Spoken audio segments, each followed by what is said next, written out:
I was traumatized when I was, I think, about 5 or 6.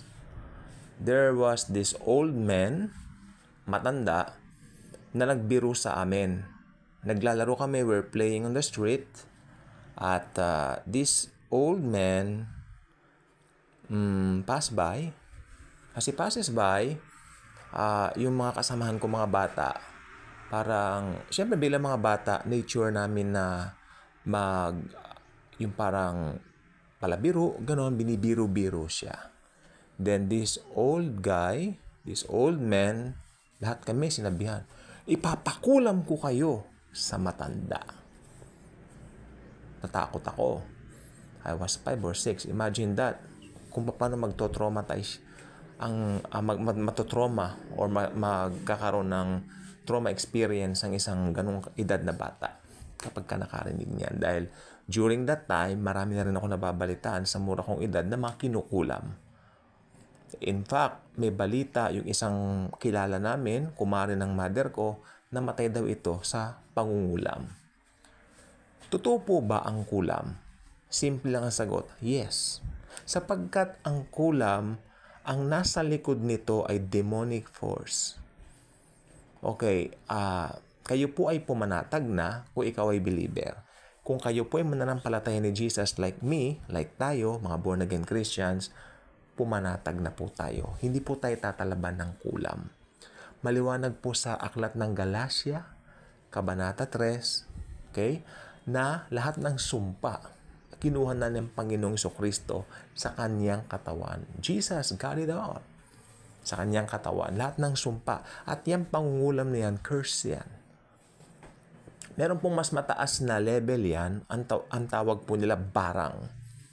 In fact, pwedeng lagyan ng mga ipis. Pardon me for the word, no? Sabihin ko na lang mga insekto, yung katawan o body nitong kinukulam. Nangyayari po yan kung may naiinggit, may nagagalit, ganito, ganyan. Pero habang umuusbong kasi itong siyensya natin, nagkakaroon na rin po ng mga explanation. Pero ako hindi po pwedeng umalis sa spiritual sapagkat ang mga demonyo ay aktibo sa mga taong galit.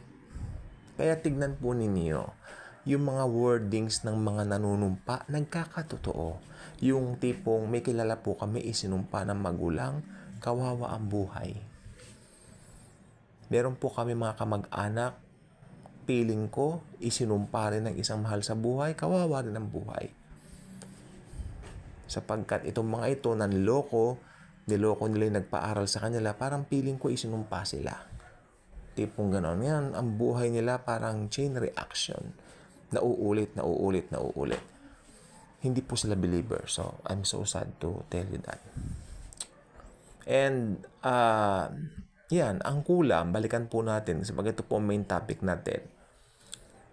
Tatablahan ng kulam yung mga hindi mananampalataya. Tatablahan ng sumpa ang hindi mananampalataya. Sapagkat nung si Jesus po nakapako sa krus ng Kalbaryo, ito po gusto ko po itong linawin sa inyo.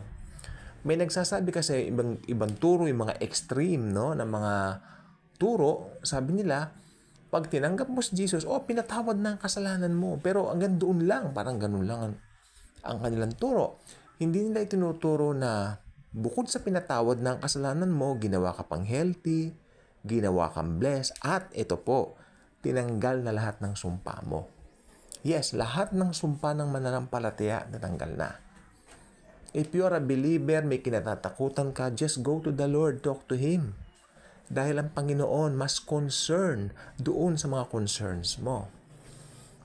Linawin ko lang po sa inyo, when Jesus hung upon the cross 2,000 years ago, sinagot niya yung magnanakaw, di ba? Natatandaan po niya yung magnanakaw, nakatabi niya pinangalanan niya ng Dimas pero wala pong pangalan sa Bible yon. Sabi niya, Lord, remember me when you come into your kingdom. Ang sarap nun. Sabi ni Jesus, I tell you, today you will be with me in paradise. Okay? So, anong napansin niyo roon? Very quick yung conversation, no? Very quick Hindi naman po masyadong mahaba yung naging pag-uusap ng dalawa, pero tingnan po ninyo. Sa Tagalog, mas maganda sa tingin ko, Panginoon, alalahanin niyo po ako kapag kayo po ay naghahari na. Sabi ng Panginoon sa Kristo, sinasabi ko sa iyo, ngayon din, kakasamahin kita sa paraiso. Look at that. That moment, naligtas yung magnanakaw, natanggal lahat ng sumpa niya, pinatawad lahat ng kasalanan niya. Yan po ang nangyayari sa isang mananampalataya. Kaya if you're a believer of the Lord Jesus Christ at hindi mo na re-realize kung gaano ka ba kabigatin ang mga believers, tandaan po ninyo yan. Oo, marami tayong pwedeng i-face na challenges sa daily lives natin, pero kung titignan po natin mabuti, yakang-yaka natin yan. Tandaan nyo nakalagay sa Bible, I can do all things through Christ who strengthens me. Kaya kung sa amin man ngayon, may mga nagagalit, may nabubwisit sa ating mga believers, kako sana, halimbawa, may nagalit sa iyo, believer ka ni Lord Jesus, isinusumpa kita, ipapakulam kita sa matanda. Matatakot ka. Nope, huwag ka matakot. Dahil itong gusto ko pong sabihin sa inyo, kapag kayo po ay binigkasan nila ng mga ganyang pananalita, yung mga pananalitang yan, babalik at babalik sa kanila. Ika nga ni Gary B, babalik ka rin. Babalik po sa kanila yan. Wala pong halong biro yan. But, ito naman pong gusto ko sabihin, since ang topic natin ay tungkol sa pangkukulang pambabarang, pag ang isang unbeliever ay isinumpa, matutupad po yun.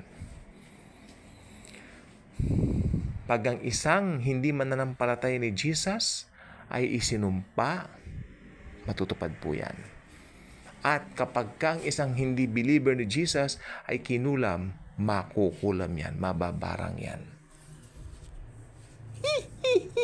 Ka naman babarang sa TV, di ba? Pero wag ka, ang mga mangkukulam po, hindi mo makikilala mangkukulam. Sa Amerika, sabi ng kapatid ko, ang daming mga witch. Sila po yung nagsasagawa ng mga ritual na ganyan. Totoo po ang witch. Totoo po yung mga yan. Sa Amerika, makikita mo yung Statue of Liberty pagdating mo Amerika, modern na modern, but wait. Maraming mga witches diyan. Nagmula po kasi yan sa England, napunta ng state. Totoo po yan. Kaya nakarating ng Pilipinas. Kaya yung mga lumilipad daw sa walis, totoo yan. Merong mga lumilipad sa walis. Kaya nila kasi power ni Satanas ang ginagamit nila. Mahatango sa ilo, lumilipad sa may walis. Ako naghahanap ako pag may nakita kong, may nakasakay sa walis, magtatago na ako. Joke. Hindi. Kasi ang demonyo, lalo na po ngayon, nalalaman niya na papaigting yung kanya pong tinatawag na reign sa kasamaan, double time po siya na nandideceive at nanggogoyo at nandadaya ng mga tao. Pero tayo, mananampalataya po tayo, meron po tayong kalakasan, ang Panginoong Jesucristo. Tandaan niyo po, as believers, hindi na po tayo tatabla ng sumpa, hindi po tayo makukulam, hindi tayo mababarang. Kaya yung mga nababalitaan na kulam na barang, I believe it with all my heart. Meron nakipagsabunutan dati, yun nga po, kumari ng mama ko, mainitin ang ulo no, nakipagsabunutan doon sa kaklase ng anak niya. After ilang namatay, kinulam daw. We believe it. Biblically speaking, yes. Sapagkat ang mga forces of demons, active po. At ang pangungulam at ang pambabarang ay spiritual yan. Di ba? Spiritual realm yan ba't hindi mo paniniwalaan yan? Totoo po yan. Kaya, ang mga demonyo active po, higit kailan pa man ngayon. Kaya, si Jesus ang kasagutan. Si Jesus lang ang ating pwedeng lapitan at takbuhan, at tayo mga believers, hindi na po makukulam at hindi mababarang at hindi masusumpa sapagkat lahat ng sumpa natin, kinuha na po ng Panginoong Jesucristo doon sa krus ng Kalbaryo. Kaya mag-subscribe ka na rito, Click mo ang notification bell, share mo ang video ito, mahalagang malaman na maraming tao na mahal sila ni Jesus. Thank you, and Jesus truly loves us all.